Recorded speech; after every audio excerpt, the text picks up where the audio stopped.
सभी इसको ध्यान से पढ़ेंगे और कॉपी पे लिखेंगे। तो आइए बच्चों देखते हैं प्रश्नों को जो ऑब्जेक्टिव रूप में रहेंगे।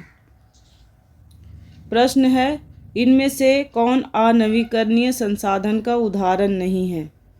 ऑप्शन दिया गया है पेट्रोलियम, कोयला, वन, प्राकृतिक गैस। यहाँ बच्चों समझना ये ज़रूरी है कि अनवीकरणीय संसाधन होता क्या है। अनवीकरणीय संसाधन हम उसको कहते हैं जिसका उपयोग करने के बाद उसका जो साधन होता है वो ख़त्म हो जाता है, वो सीमित होता है और जिसका हम पुनः उपयोग नहीं कर सकते हैं। तो यहाँ पूछ रहा है कि अनवीकरणीय संसाधन का उदाहरण नहीं है। पेट्रोलियम तो ऐसा ही पदार्थ है जो एक बार उपयोग करने के बाद ख़त्म हो जाएगा। कोयला भी सीमित है, इसका भी उपयोग होने के बाद ख़त्म हो जाएगा। लेकिन ये जो वन है, वन ऐसा है कि आप इसको काट देंगे, फिर से पेड़ पौधे लगा देंगे तो उसकी पूर्ति हो जाएगी। इसलिए ये वन जो है अनवीकरणीय संसाधन का उदाहरण नहीं है। आंसर होगा वन।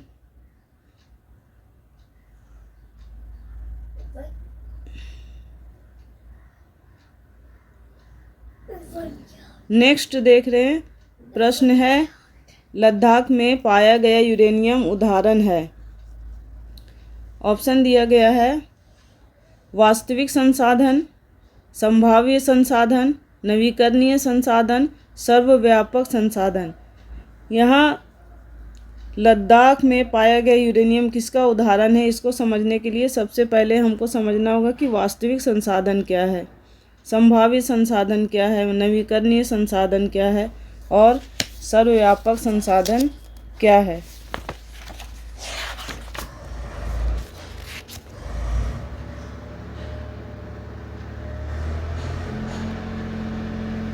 तो वास्तविक संसाधन उसको कहते हैं बच्चों जिसकी मात्रा हमें ज्ञात होती है और जिसका उपयोग हम लोग वर्तमान समय में कर रहे हैं। तो यूरेनियम जो लद्दाख है उसका उपयोग हम लोग अभी नहीं कर पा रहे हैं, इसलिए ये आंसर तो नहीं होगा। संभाव्य संसाधन, संभाव्य संसाधन उसको कहते हैं जिसकी ना मात्रा हमें ज्ञात है ना हम उसका अभी उपयोग कर पा रहे हैं, क्योंकि हमारे पास इतनी तकनीक नहीं है कि हम उसका उपयोग कर सकें। तो लद्दाख में पाया गया जो यूरेनियम है वो संभाव्य संसाधन में आता है, क्योंकि हो सकता है कुछ समय बाद 150 वर्ष बाद की ऐसा तकनीक विकसित हो जाए कि हम लद्दाख के रेगिस्तान में जाकर यूरेनियम निकाल सकें, इसलिए इसे संभाव्य संसाधन कहते हैं। नेक्स्ट है, निम्नांकित में से कौन सा मानव निर्मित संसाधन है? तो मानव निर्मित संसाधन किसको कहेंगे इसे समझ लें। मानव निर्मित संसाधन हम उस संसाधन को कहते हैं जो मानव अपनी आवश्यकता के अनुसार प्राकृतिक संसाधन में, भौतिक संसाधन में कुछ उसमें परिवर्तन करके उसे अपने उपयोग के अनुसार बनाता है, इसे हम लोग कहते हैं मानव निर्मित संसाधन। तो झरने का जल है जो, वो तो प्राकृतिक संसाधन है, ये आदमी ने नहीं बनाया, मानव ने नहीं बनाया। उष्णकटिबंधीय वन है, ये भी कोई मानव इसे लैब में नहीं बना सकता है, कुछ नहीं कर सकता है।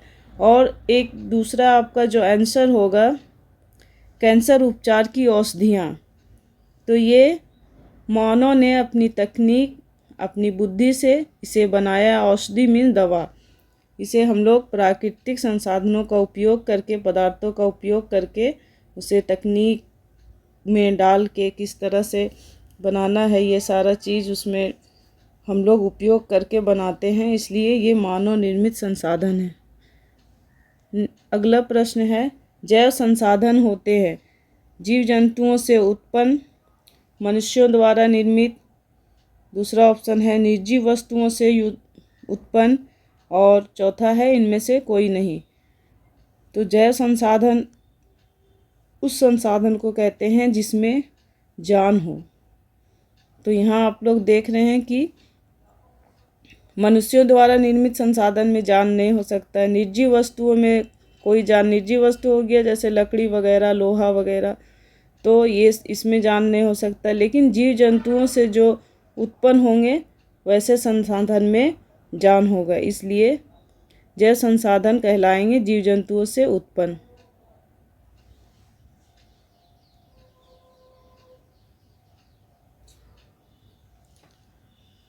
निम्नांकित में अनवीकरणीय संसाधन कौन है? ऑप्शन है सौर ऊर्जा, पवन ऊर्जा, पेट्रोलियम, भूमिगत ऊर्जा। अनवीकरणीय संसाधन बच्चों वैसे संसाधन को कहते हैं जिसकी मात्रा सीमित है और जिसका उपयोग हम लोग कर रहे हैं, और अगर ज़्यादा उपयोग करेंगे तो आने वाले समय में वो एक तरह से समाप्त हो जाएगा और हम उसका उपयोग नहीं कर पाएंगे। इसे हम लोग अनवीकरणीय संसाधन कहते हैं। तो इसका आंसर हो जाएगा पेट्रोलियम। सौर ऊर्जा ऐसा है जो नवीकरणीय हो जाता है, हम उपयोग करते हैं और फिर से उस पर कोई प्रभाव नहीं पड़ता है, फिर से वो बनता है। पवन ऊर्जा भी उसी तरह का है, ये भी आपका नवीकरणीय संसाधन है, तुरंत उसकी पूर्ति हो जाती है। भूमिगत ऊर्जा जो है उसकी भी उपयोग के बाद पुनः उसकी पूर्ति हो जाती है। लेकिन पेट्रोलियम ऐसा है जिसका उपयोग अगर हम एक बार कर लें ख़त्म हो जाएगा तो लाखों करोड़ों वर्ष बनेंगे इसको बनने में। जो मानव का एक समय है उसकी ज़िंदगी का, उससे बहुत बड़ा है, इसलिए इसे अनवीकरणीय संसाधन कहते हैं। नवीकरणीय संसाधन का उदाहरण निम्न में से कौन नहीं है? ऑप्शन है सौर ऊर्जा, पवन ऊर्जा, कोयला, बायोगैस। पहले ही बता चुकी हूँ बच्चों कि नवीकरणीय संसाधन का मानी क्या होता है, जो उपयोग के बाद पुनः उसकी पूर्ति हो जाए, उसमें कोई कमी नहीं हो, उसे नवीकरणीय संसाधन कहते हैं। लेकिन जिसका हम उपयोग कर लें, जिसकी मात्रा सीमित है, बाद में ख़त्म हो जाए, उसको हम लोग अनवीकरणीय संसाधन कहते हैं। तो सौर ऊर्जा, पवन ऊर्जा ये सारे ऑप्शन नहीं होंगे, लेकिन कोयला ऐसा संसाधन है जो उपयोग के बाद ख़त्म हो जाएगा, इसलिए इसका आंसर होगा कोयला। अगला प्रश्न है वैसे संसाधन जिसका एक ही बार उपयोग संभव हो और भंडार सीमित हो कहलाता है?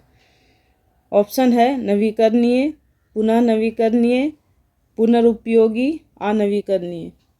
मैं इससे पहले आपको बता चुकी हूँ, इसलिए इसका आंसर होगा अनवीकरणीय। वैसे संसाधन जो सभी जगह पाए जाते हैं कहलाते हैं।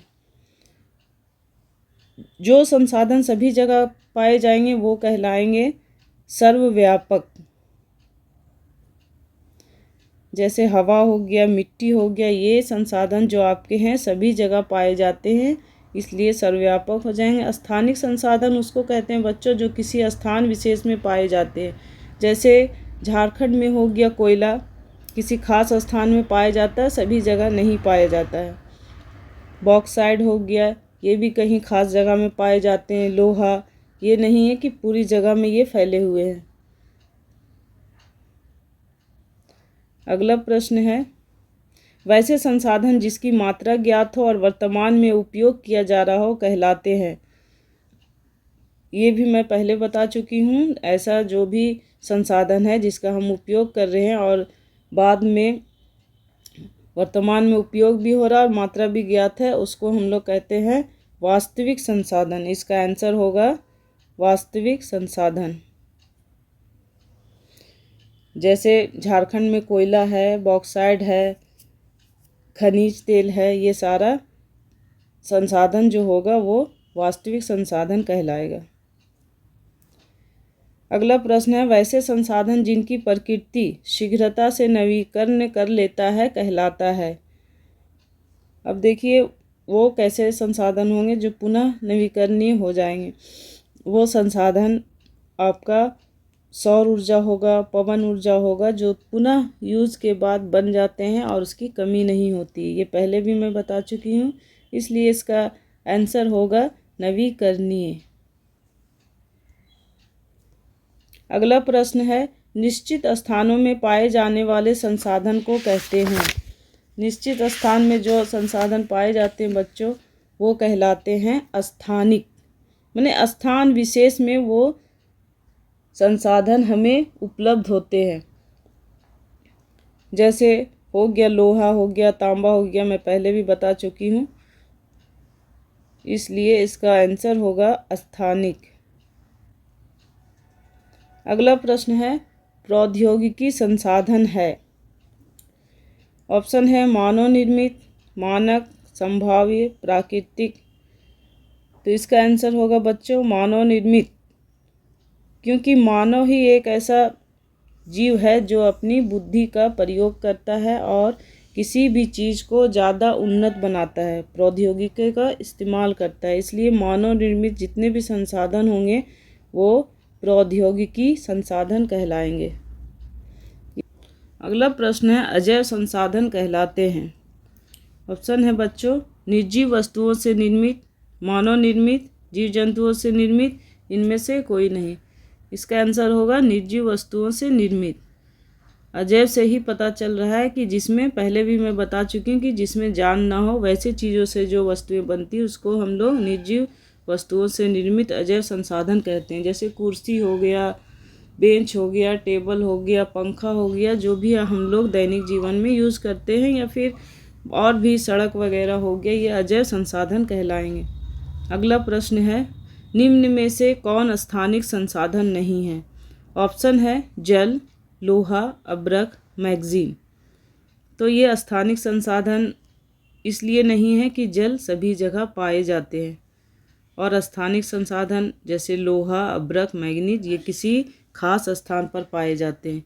इसलिए आंसर इसका होगा बच्चों जल।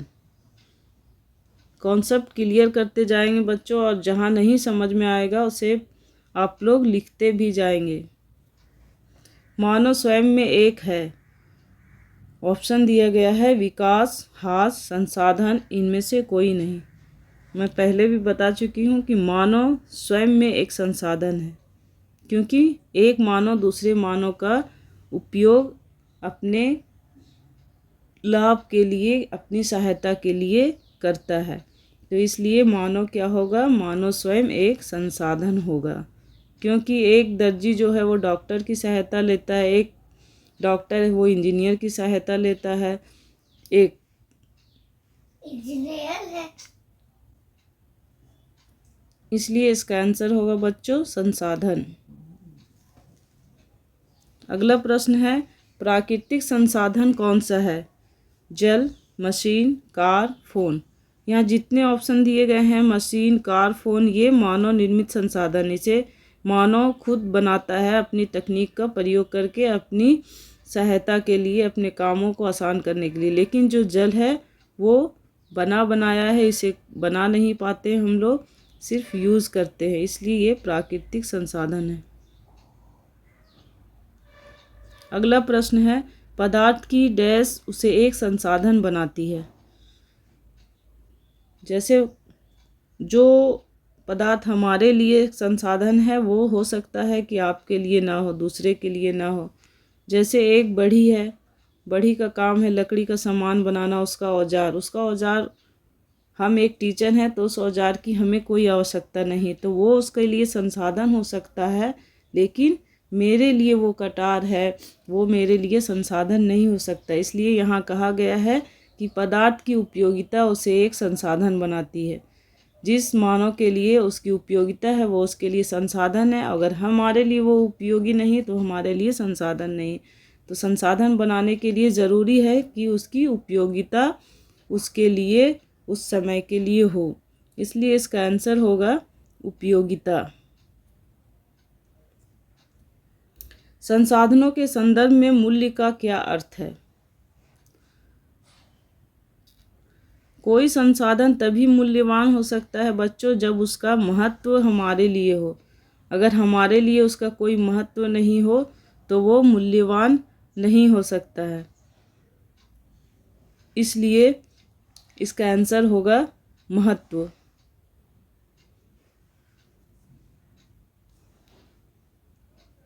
अगला प्रश्न है किसकी खोज से खाना पकाने की पद्धति और अन्य प्रक्रियाओं का प्रचलन हुआ है। ऑप्शन दिया गया है आग, पहिया, मिट्टी, उपरोक्त सभी।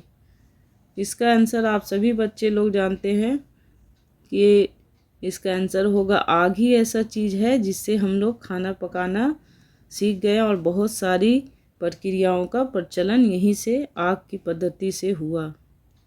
अगला प्रश्न है कौन से दो कारक पदार्थों को संसाधनों में परिवर्तित करता है? ऑप्शन है समय, प्रौद्योगिकी, समस्या, और चौथा ऑप्शन है 1 और 2 दोनों।